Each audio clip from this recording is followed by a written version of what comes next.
Mario Kart, the game that started it all.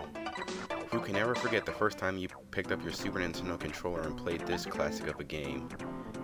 And pretty much, this game it was just as basic as it was. You just drive around, get items, and try to get first place by whatever means possible. And pretty much, it was just a relaxing game. I mean, the tracks they had were memorable, the music was pretty catchy, and it was also the birth of the also infamous Rainbow Road. We all remember Rainbow Road, don't we? You finally get all first place in all the other tracks, and you think it's the end, and then this comes up as Rainbow Road, and you're like, oh, it's a very colorful track. But wait a minute, where are the guardrails? Oh, this is gonna be hard. Of course, nowadays it's pretty easy to come by, but as a kid, Rainbow Road was pretty much the equivalent of the last level in Super Mario Brothers. It's gonna be hard, but you know if you beat this level, that's it, that's the end of the game. And that's what happens. When you finish Rainbow Road, you're done, and the only thing left to do is to bring a friend over and play some good old multiplayer. And even though it was only limited to 2 players at the time, you still had a blast with the battle mode, with the oh-so classic balloon match, the way it should have been done on Mario Kart Wii. And really, this one's going to be short and sweet, since I can't remember really anything bad about the game. Only I had a few frustrating moments playing Rainbow Road and the Ghost Valley courses, but that's pretty much all I can think.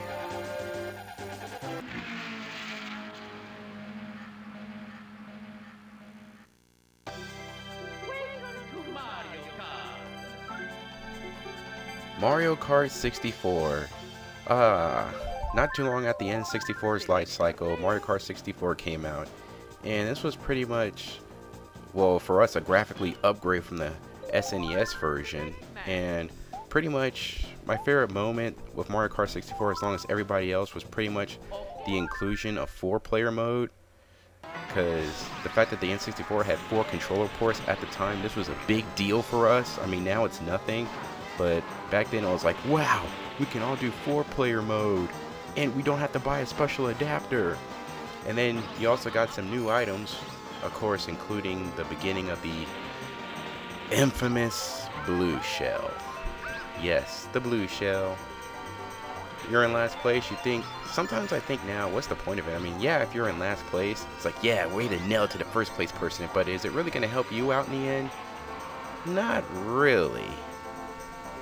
And another thing you can bet I really loved about Mario Kart 64 was also the music, because the music, just like the previous Mario Kart on the SNES, the music was very catchy, and pretty much you also had all these new characters, bigger tracks, shortcuts. Of course, that was the beginning of crazy glitchy shortcuts, and the only drawback I could think of from Mario Kart 64 was pretty much the beginning of the rubber band AI, where if you go into 150 mode, it's pretty much you're neck to neck between first and second, unless you do the glitchy shortcuts.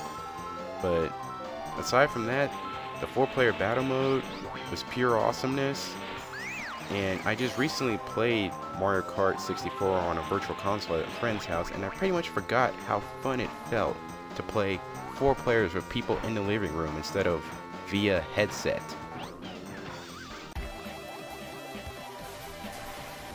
Mario Kart DS makes it in at number 2, and pretty much it went back to using the features of Mario Kart 64 with the control wise and the power sliding, plus you had hidden characters to unlock, and then for the first time ever you could go online mode, which was pretty much a big deal since it was like, yay, Nintendo has finally reached the online gaming era. It's about time, better late than never, huh?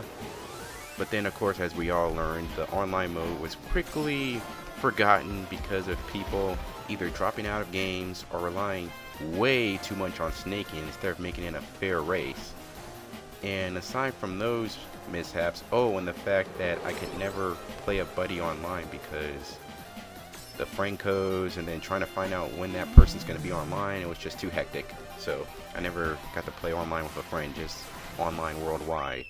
But there are a lot of good that came out of Mario Kart for the DS. Was pretty much the how they used the dual screen, pretty much a smart way. The top screen was your race, the bottom screen was all your track and the stats, and it kind of made it too easy to predict since you could see what items the opposing racers had, so whenever the red shell came up, you just busted out the banana peel and you know what happened.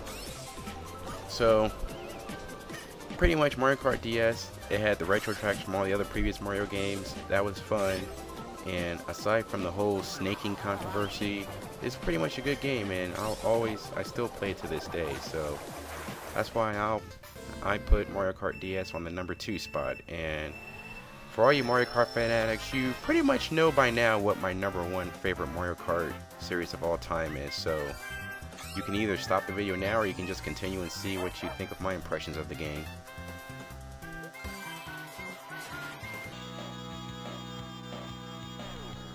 Well, here it is, my number 1 favorite Mario Kart game of all time, Mario Kart Super Circuit for the Game Boy Advance.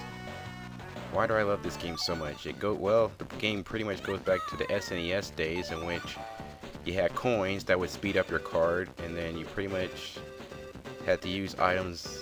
The items were much more balanced. There was pretty much no frustrating moments.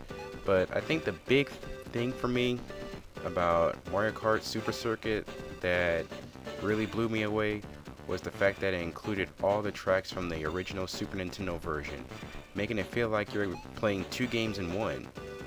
So pretty much that was pretty much the big landslide for me, was the fact that you got all the tracks from the SNES, and then you got some brand new tracks, and pretty much to me everything about that game was perfect in my book.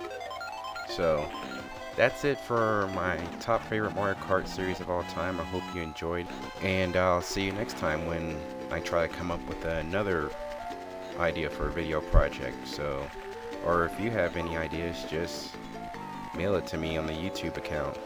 Take it easy. Later, everybody.